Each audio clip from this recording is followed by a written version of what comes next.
Hi! ఈరోజు నేను dry fruits laddu చేస్తున్నాను మా పిల్లల కోసం. మా పిల్లలు అన్ని డ్రై ఫ్రూట్స్ తింటారు కానీ వాల్‌నట్స్, బాదం ఎక్కువ తినరు కాబట్టి వాళ్ళ కోసం ఇందులో ఎక్కువ బాదము, వాల్‌నట్స్ ఉండేలాగా చేసుకుంటున్నాను. ఫస్ట్ సన్‌ఫ్లవర్ సీడ్స్ వేపాం కదా! తర్వాత ఇప్పుడు పంప్కిన్ సీడ్స్, తర్వాత క్యాష్యూ.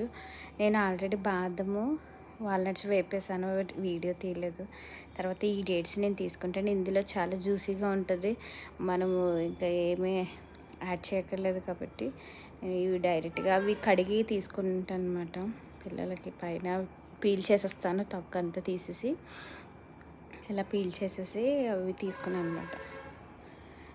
వాల్నట్స్, జీడిపప్పు, సన్ఫ్లవర్ సీడ్స్, పంప్కిన్ సీడ్స్, బాదం.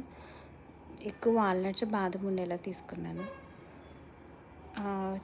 ఇవన్నీ కూడా నేను ఫ్రై చేసి రోస్ట్ చేసుకున్న తర్వాత అవి మిక్సీ చేసేసుకుంటాను అనమాట. అన్నీ కలిపి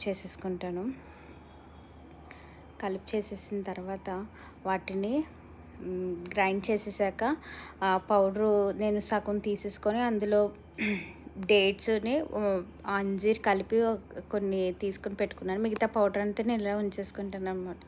ఇలా బాటిల్లో స్టోర్ చేసుకుంటాను. అవసరమైనప్పుడు వాళ్ళకి కావాల్సినప్పుడు మళ్ళీ డేట్స్, అంజీర్ కలిపి మిక్సీ చేసి దాన్ని లడ్డూలా చేస్తాను. ఎందుకంటే అవి యూస్ చేస్తే కొన్ని రోజులకి మళ్ళీ పుల్లగా అయిపోతుంది అని చెప్పి నేను అప్పటికప్పుడు ట్రై చేస్తాను అనమాట.